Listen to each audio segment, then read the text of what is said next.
So, hi everyone, and welcome to another episode of the Afya Health and Lifestyle interview series from the Agbari Multimedia company.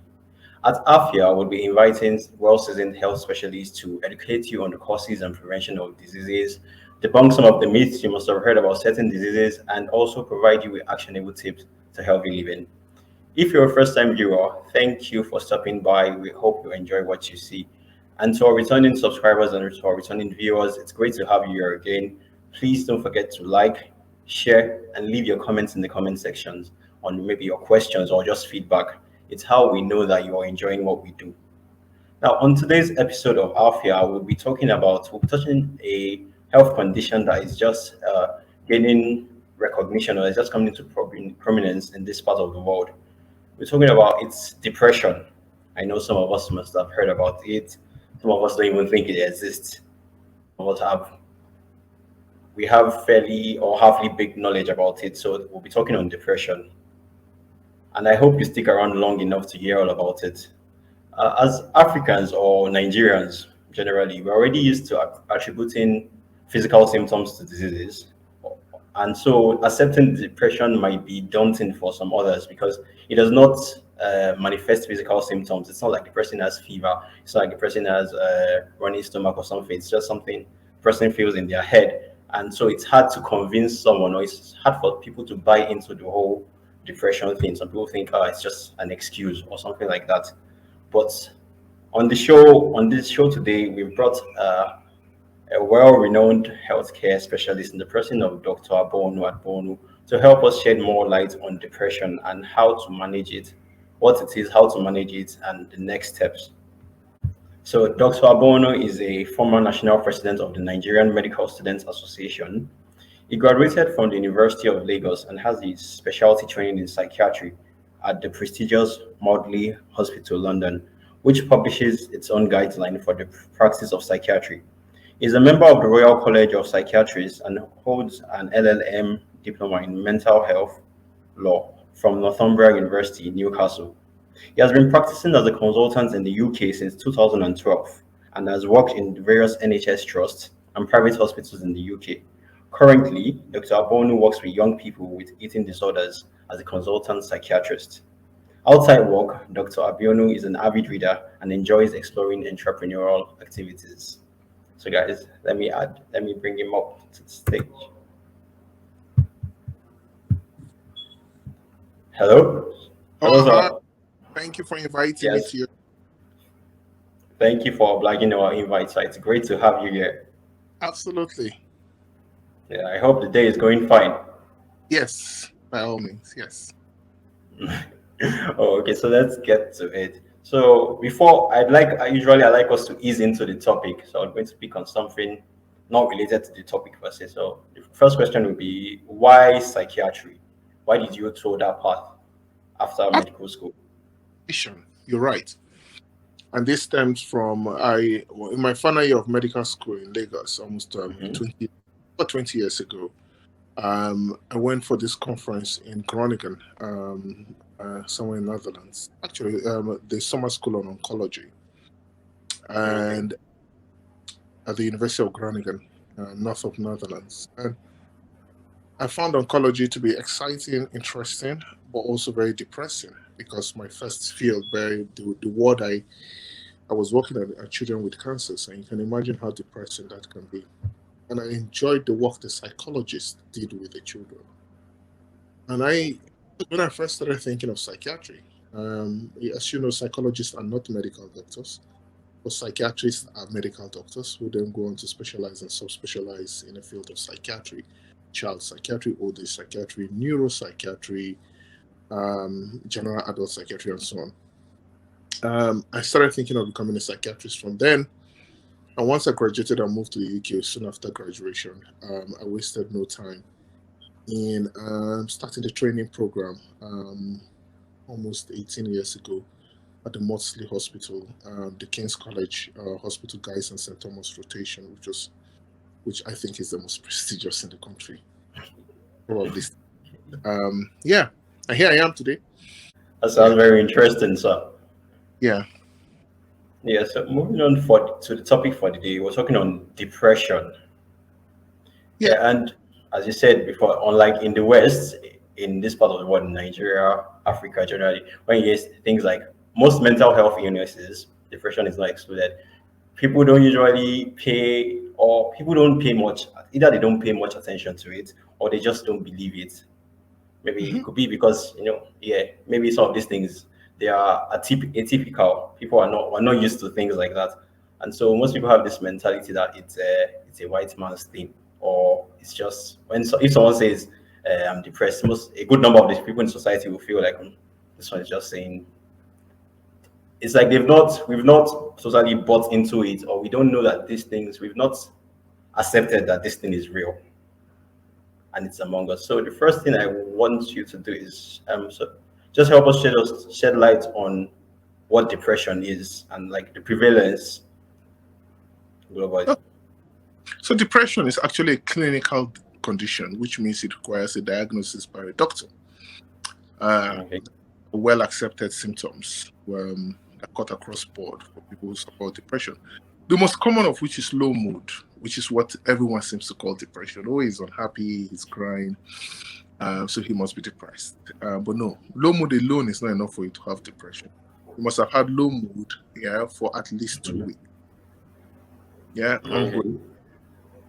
2 weeks. And this is usually accompanied by the major symptoms of depression, like low energy, what we call anhedonia, which is a lack of enjoyment in previously, um, uh, a lack of interest in previously enjoyed activities. So Okay. we used to enjoy knitting or running or playing badminton, suddenly just doesn't enjoy it anymore. Yes. And then there's a lack of energy, where there's total lack of motivation to do things. So those are the kind of major symptoms you want to see go along with low mood for at least 2 weeks before you say this Okay. person is depressed. And clearly, when you suffer from low mood, anhedonia, lack of energy, you know, it means that you can't function. Yeah. So these symptoms should be sufficient enough to impact on your functioning. Yeah. By this, I mean your ability to carry out the activities of daily living that you carried out effortlessly in the past.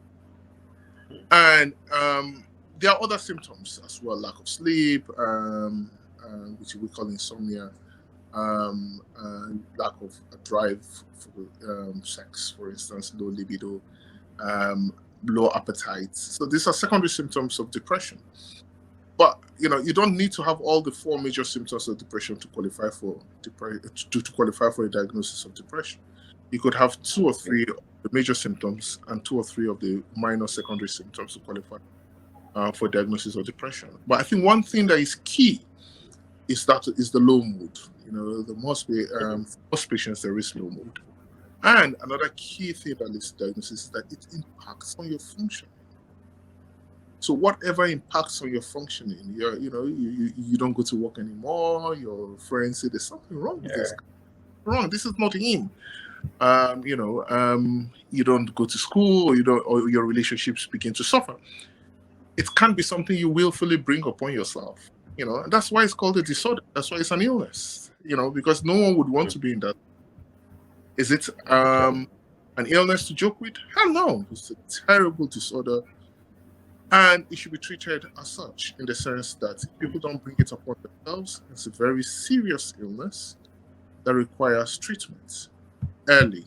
In a nutshell, that is what's called clinical depression. I'm trying to keep it simple for my audience, bearing in mind that the audience aren't Yes. doctors. Yeah. Yeah. So you mentioned something about severe depression. What are the? It sounds like there are different forms of depression. Yeah. Yeah. So what are the forms of depression? So in its mildest form, Yeah. you could transient depression, Mm-hmm. yeah, the acute stress, which can occur in the form of an acute stress reaction within 2 weeks. Okay. You get over it, you move on, and you look back and say, that time things were hard. Nigerian prevalence, uh, palace, we say, if not for God, you know, Yeah. Sure. So in its mildest forms, you have the acute stress reaction. Then in the clinical, Okay. then progress to what we call the mild depression. In that you have the symptoms of low depression, of low mood, low energy, poor night's sleep, but you're still able to function with some levels of depression. So you're constantly able to go to work. You miss 1 or 2 days of work. But in yourself, you're beginning to notice a change. You're beginning to notice that you're struggling. But there's this thing that depressed people smile the most. You're actually in that stage, in that group of those. You're in the group of those people where you're trying to put up a brave front face to the outside, but you are struggling. And in its moderate form, again, it depends on degree of the severity of the same symptoms that you have in the mild form. The moderate severe depressive form, more often than not, everyone around you then start noticing that you're more days work, you're in bed, you're crying on some days, you're beginning to lose weight, and there could be at that point suicidal thoughts or not, because a major depressive cognition of hopelessness sets in significantly when you become moderately depressed. It worsens further when you are severely depressed. And hopelessness is one key cognitive function, is one key cognitive presentation that we look for when assessing the risk depressed patients pose to themselves. Yeah, do you still enjoy life? Is life still worth it? Are you looking forward to the next? And we find that the degree of hopelessness worsens in severe depression, where at that point we are saying life is not worth living anymore, and you do not wish to continue in the same situation, and you feel that you are better off dead. In severe depression, more often than not, we tend to have patients presented with some degree of suicidal thoughts, suicidal ideations, with or without intent. In some cases, you might also have what is called comorbid psychotic. By this, I mean there's a belief that the depression has worsened to a degree that the patient loses touch with reality. In that, instead of the voices, the things that only them are doing, or misinterprets even neutral cues. They read double meanings into situations. In this case, we say they're paranoid, they're delusional. And at that point, you need to be treating the depression even more aggressively. In some cases, you need not only an but an antipsychotic to help with the symptoms. And in its most severe form, when you become what we call catatonic, or where you, in some cases, stop eating, stop drinking, stop looking after yourself. In its most very severe forms, you even have what's called the ECT treatment, which is a form of shock treatment that is given under general anesthesia to restart the brain in the simple form. It's simple. We really don't know how ECT works, but we have found it to be very efficient in severe depression. Okay. So those are the 3 types of depression: mild, moderate, and Okay. Sorry, I didn't get that part. Mild, moderate, and severe depression. Oh, okay. Mild, moderate, and severe depression. Okay. Thank you for that. So, my next question would be: so, as an individual, how do I, or for individuals, is it possible for one to self-assess? So, okay, maybe I noticed this, maybe it's time for me to go check. And if it's possible, what are the symptoms, or what should the person check for? What should an individual check for before he knows that, okay, maybe I need to go seek professional help? I think there are many screening tools out there, but the internet can also be a place. So I never really advise people to go around diagnosing themselves. They just knows what they're doing. You know your body. You know your body better than anyone. You know your body. My patient knows body, or my patients know their body better than I do. And I can only rely on them to tell me that there's something wrong. You have a headache, for instance. You have a headache. If you're feeling low in mood, you're feeling low in mood. If it goes beyond 2 weeks and you are beginning to genuinely struggle with the symptoms I mentioned earlier on, at that point, you should be seeking help. You should be speaking to a empathic doctor, a doctor who understands depression, or a health professional who understands depression, who is not I think the key thing there is someone who understands and has the right attitude towards mental disorders. The good thing is that there is treatment. Yeah. Oh, okay. Oh, so that's like a silver lining. So it's not a condemnation. It's not as if there's no way out. Oh hell no! But one major cognitive function, symptom of the illness is hopelessness. That even though Okay. there is no way out of your situation, so it becomes a me when society also places that burden on the victim, the same burden that the illness places, hopelessness. Oh, come on, man, it's your fault this is happening. Get on with it. I can't really help you. It's because you're lazy. It's because of this. And then people become ashamed, and then it fits into the hopelessness, and they just say, you know what? Someone you saw in the morning, by afternoon, they've killed themselves. And it is very sad. And there's a biochemical basis for depression in patients, in a lot of autopsy studies done on patients who have committed suicide. There's Okay. depleted serotonin in the brain, right? Serotonin in simple Mm-hmm. describe it as a happy chemical.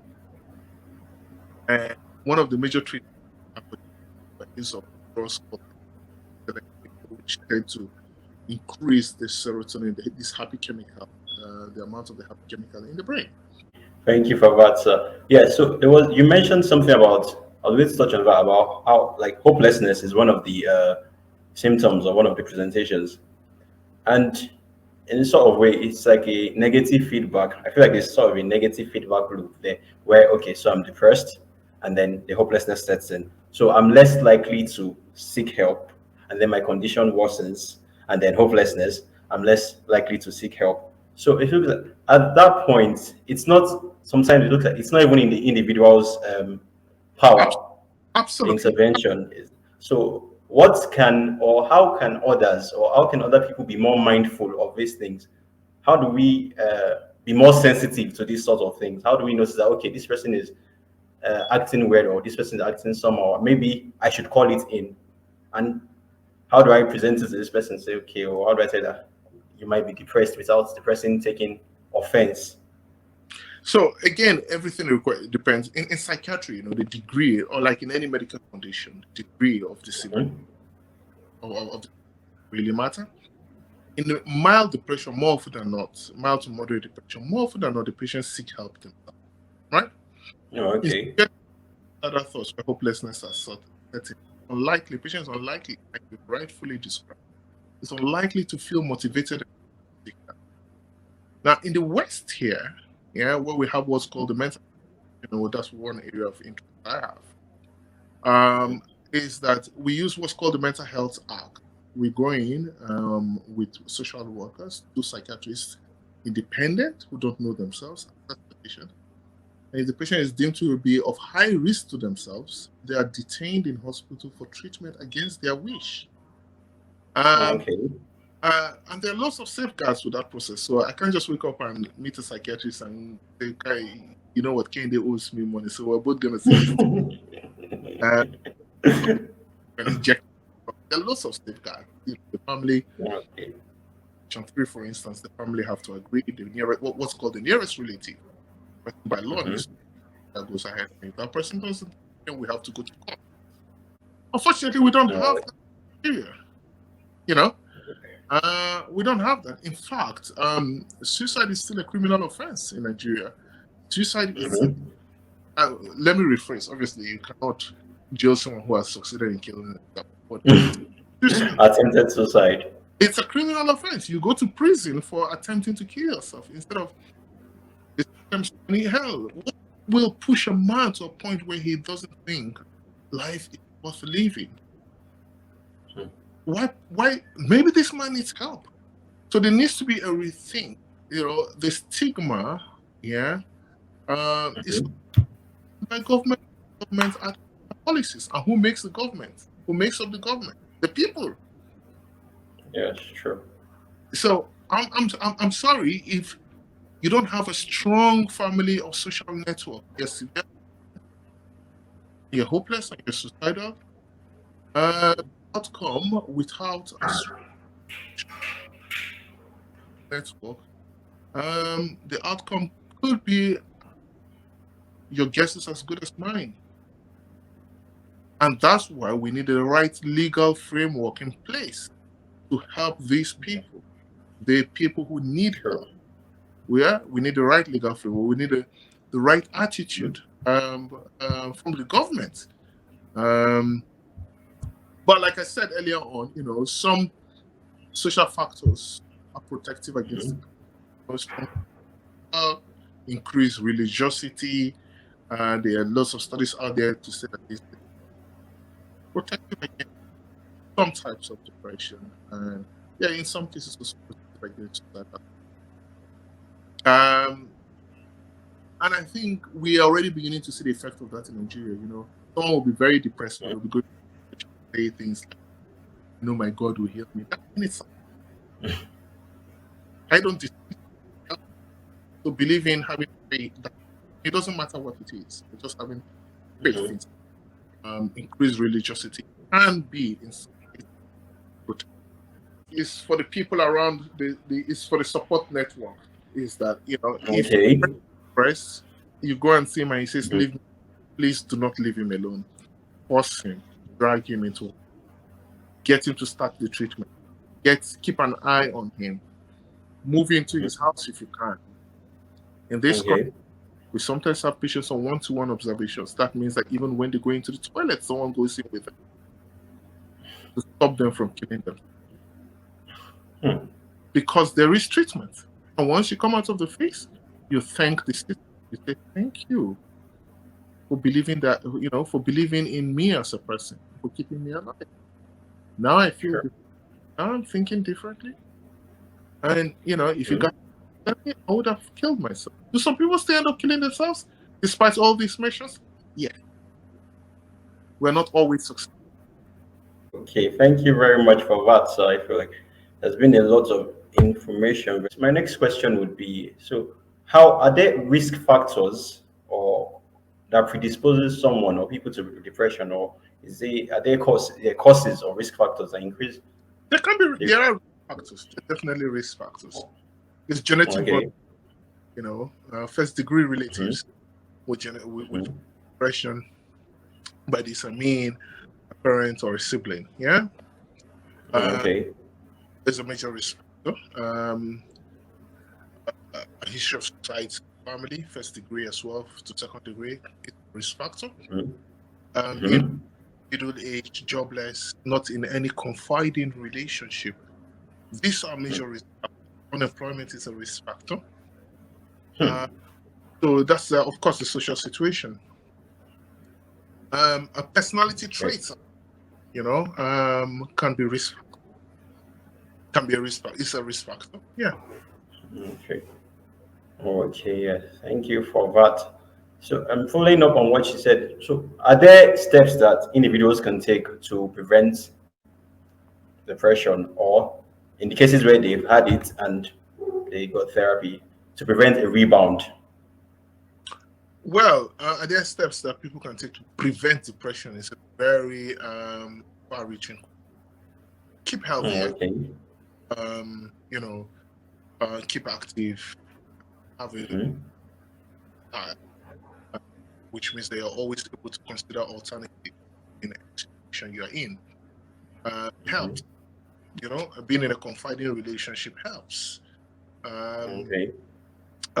Living for something. Because the fact that people say, "Oh, I believe in God, I go to church, and I'm gonna, I'm working towards that," has been shown to have some positive living. Yeah.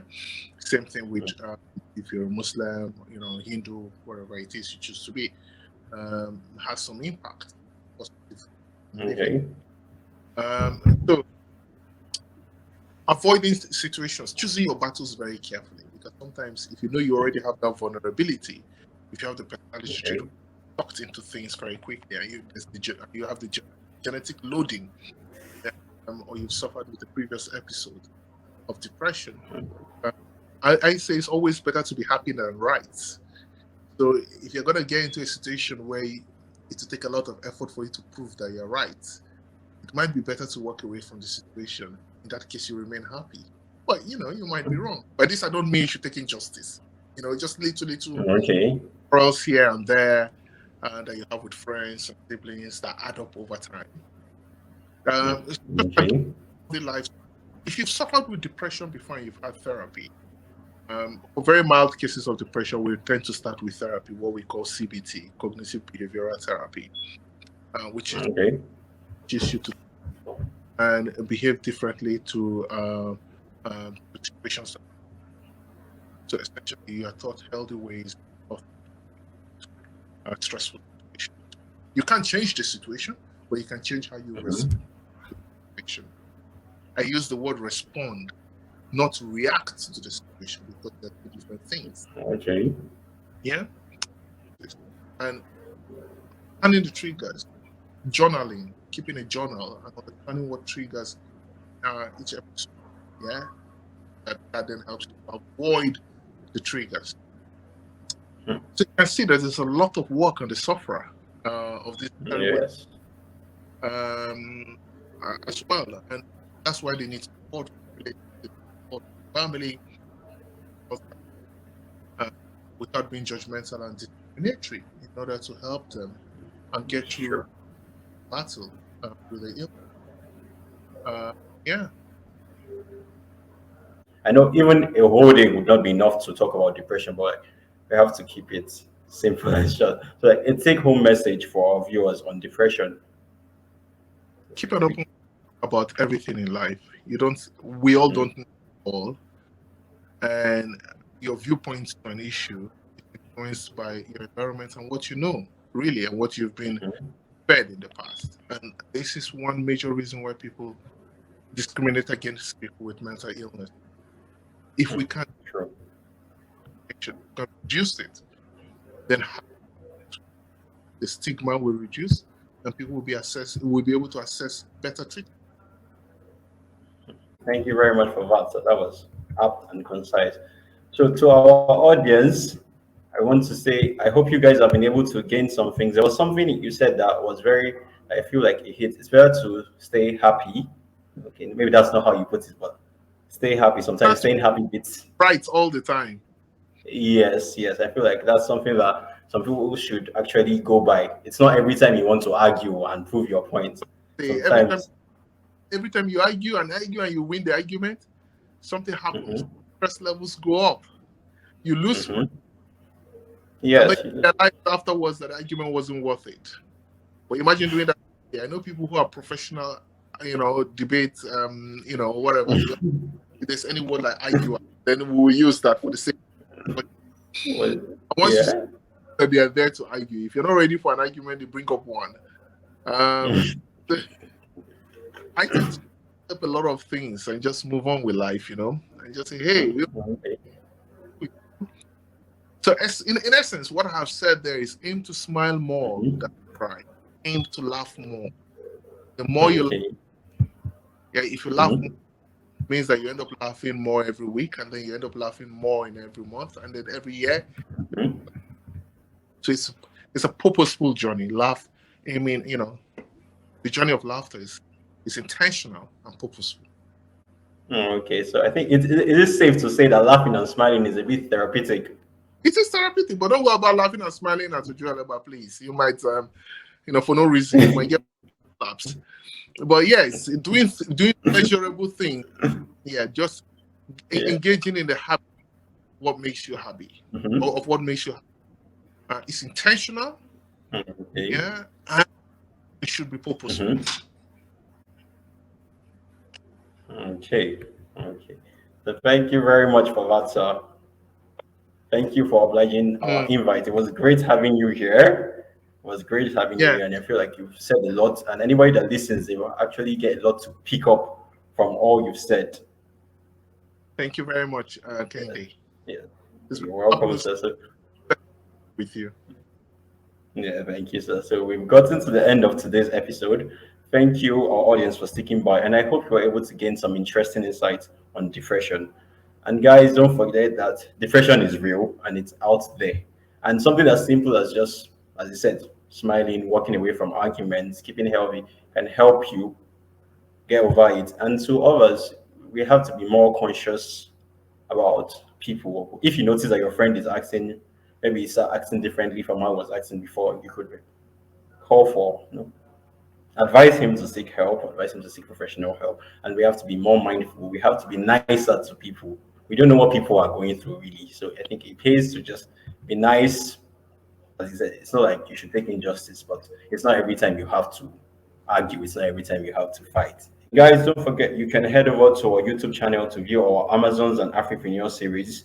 We had a new episode dropping, so you can go over there and stream that in the meantime while we wait for the next Afya episode. See you again next time. Bye.